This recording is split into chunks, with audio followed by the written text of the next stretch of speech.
పీనే సభకు చెందినటువంటి వాడు. వీడు 1900 నుండి 1914 వరకు దాదాపు 12-13 సంవత్సరాలు మటన్ పనిలో పనిచేశారు నల్గొండ నేత్రాసనం. వాళ్ళు అక్కడ పనిచేసేటప్పుడు చాలామంది ప్రజలు వాళ్ళ దగ్గరికి వచ్చి అనారోగ్యంతో బాధపడే వాళ్ళు వాళ్ళ దగ్గరికి వచ్చినప్పుడు మంచినీళ్ళు డ్రెస్ చేసి ఇచ్చినా కూడా డబ్బులు నయమవుతుంది.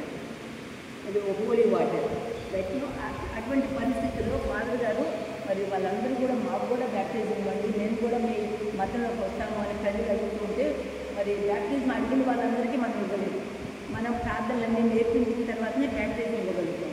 అటువంటి పరిస్థితుల్లో నాకు మాతృభాష సరిగి రాదు, మరి ఇలాంటి సమయంలో వీళ్ళందరికీ ఎలా బ్యాప్టిజం ఇవ్వాలి ప్రార్థన నేర్పించకుండా అనేటువంటి ఆలోచన వచ్చి 1912 నుండి 14 వరకు 2 సంవత్సరాలు ప్రార్థన ఉపవాసాలతో గడిపారు. ఆ 1914లో ఆ చుట్టుప్రక్కల భీమవరం మఠంపల్లి నుంచి 7 అమ్మాయిలను తీసుకుని మా కాంగ్రిగేషన్ స్టార్ట్ చేశారు. అప్పటికి సెయింట్ యాన్స్ ఆఫ్ ప్రావిడెన్స్ వాళ్ళు మఠంపల్లి 1912కి మఠంపల్లి వచ్చారు. వారికి సిస్టర్స్కి హ్యాండ్ ఓవర్ చేసి ఈ అమ్మాయిలకు ట్రైనింగ్ ఇవ్వండి అని ఆ సిస్టర్స్కి హ్యాండ్ ఓవర్ చేశారు. సో అక్కడ చేయవలసిన పనులు ఏంటంటే విద్య, వైద్య, సాంఘిక సేవ, సువార్త ప్రబోధన, ఈ 4 ఉద్దేశాలతోటి మరి సభను స్టార్ట్ చేయడం జరిగింది. ఇంకొకటి ఆ ప్రాంతంలో చాలా గ్రామాలు అన్ని రకాలైనటువంటి ప్రజలు అంటే వేరు వేరు కులాల వాళ్ళు, వేరు వేరు మతాల వాళ్ళు కూడా క్రిస్టియానిటీలోకి రావడం జరిగింది.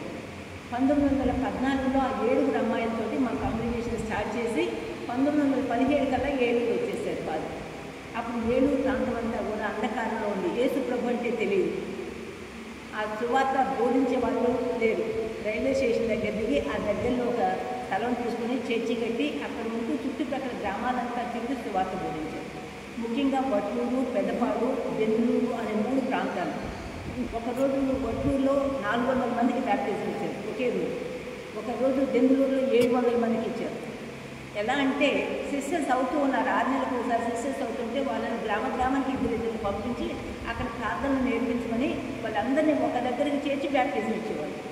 అప్పట్లో ఫాదర్స్ కూడా లేదు కాబట్టి ఫాదర్ గారు ఒక్కరే బ్యాప్టిజం ఇవ్వలేదు కాబట్టి ఫాదర్స్ అప్పుడు నాగపూర్ నుండి, చెన్నై నుండి, తర్వాత పూనా నుండి ఫాదర్స్ పిలిపించి ఇయర్లీ వన్స్ వాళ్ళు వచ్చేవాళ్ళు. ఆ టైంలో బ్యాప్టిజం ఇచ్చేవాళ్ళు. అలాగా 7 సంవత్సరాలు ఇక్కడ పనిచేశారు. 1917 to 1924 7 సంవత్సరాలు 7,000 మంది కంటే పైన బ్యాప్టిజం ఇచ్చారు. ఫాదర్ గారు 1924 జూలై 7న మరణించడం జరిగింది.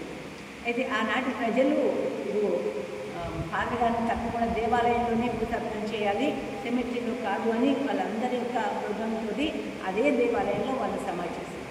ఇలా పీఠానికి ముందే సమాధి చేశారు. అయితే 2014కి మా కాంగ్రిగేషన్ స్టార్ట్ చేసి 100 years అయింది. మరి 100 years అయింది కాబట్టి ఘనంగా వేడుకలు చేసుకోవాలనుకున్నాం. అది కూడా ఫాదర్ గారి సమాధి ఉంది. ఈ ప్రతి క్యాంపస్లో ఫాదర్ గారి పేరు మీద స్కూల్ ఉంది, ఫాదర్ సిమియో పాస్కాలీ స్కూల్.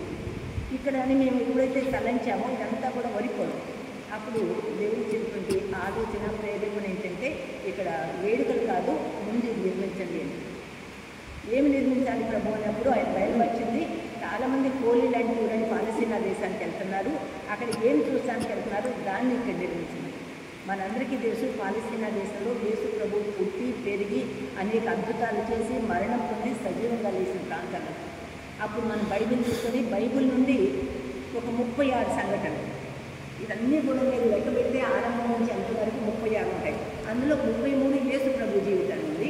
ఒక 3 ఓల్డ్ టెస్ట్మెంట్లో మోసే కాలంలో యెహోవా దేవుడు ఇచ్చినటువంటి 10 ఆజ్ఞలు, బండం కొడితే నీళ్ళు రావడం కలుస్తారు. మిగతా 33 ఎందుకంటే యేసు ప్రభు ఈ లోకంలో 33 years జీవించారు. అందుకని 33 years తీసుకొని ఇది 2014 కల్లా కంప్లీట్ చేసి ఇనాగ్రేషన్ చేశారు. జనవరిలో ఇనాగ్రేషన్ అప్పుడే బిషప్ ఆఫ్ ఏలూరు ప్రకటించారు ఫాదర్ సిమియో పాస్కాలీ ఏలూరు అపోస్తలుడు అని.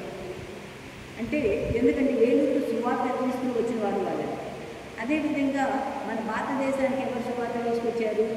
పునీత థోమస్ గారు, సెయింట్ థోమస్ యేసు ప్రభు శిష్యులు ఒకరైన థోమస్ గారు. కానీ ఏలూరు ప్రాంతానికి ఫాదర్ సిమియో పాస్కాలీ గారని ప్రకటించారు. అదే సంవత్సరం డిసెంబర్ కల్లా Pope Francis father Simeo Pascali is the servant of God, దైవ సేవకుడు అని ప్రకటించారు.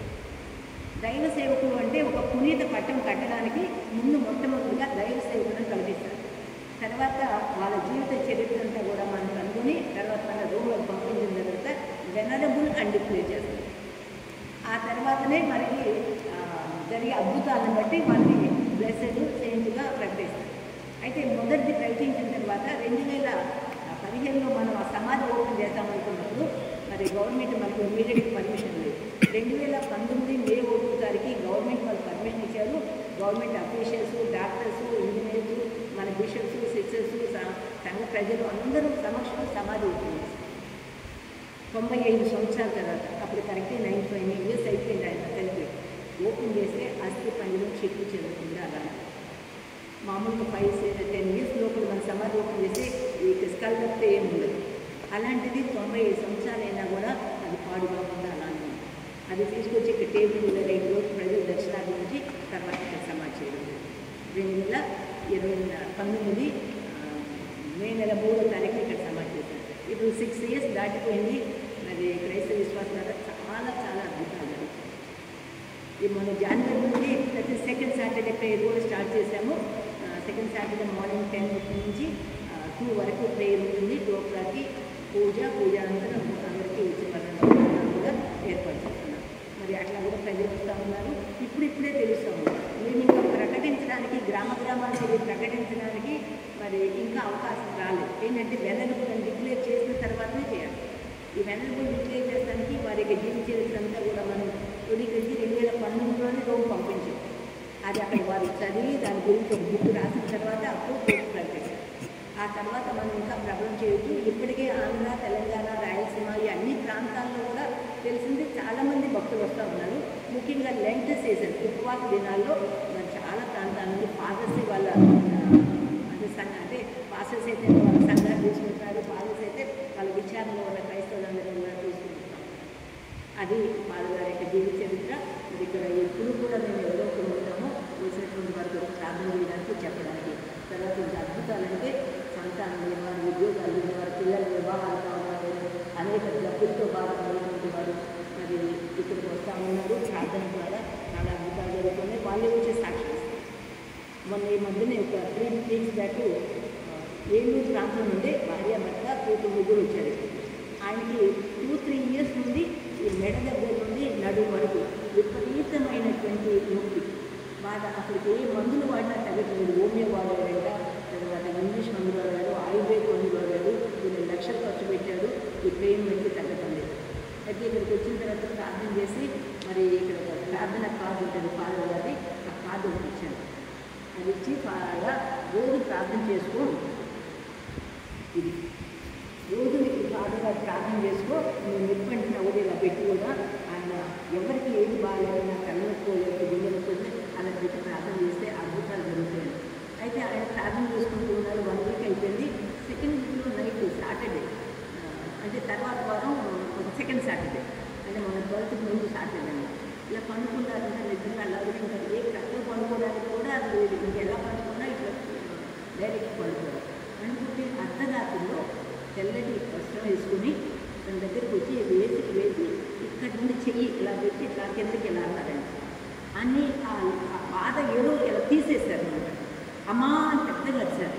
వచ్చేటప్పుడు తన బాధ ఏమైందండి అంటే మీరు చెప్పారు ఇట్లా తెల్లటి వస్త్రం వేసుకొని వచ్చారు, పాస్తా సమయం అనుకుంటాను, వచ్చేసి నాకు ఇలా కట్టుకొని తీశారు, నాకు ఇప్పుడు నొప్పి లేదు ఏం లేదు అన్నారు.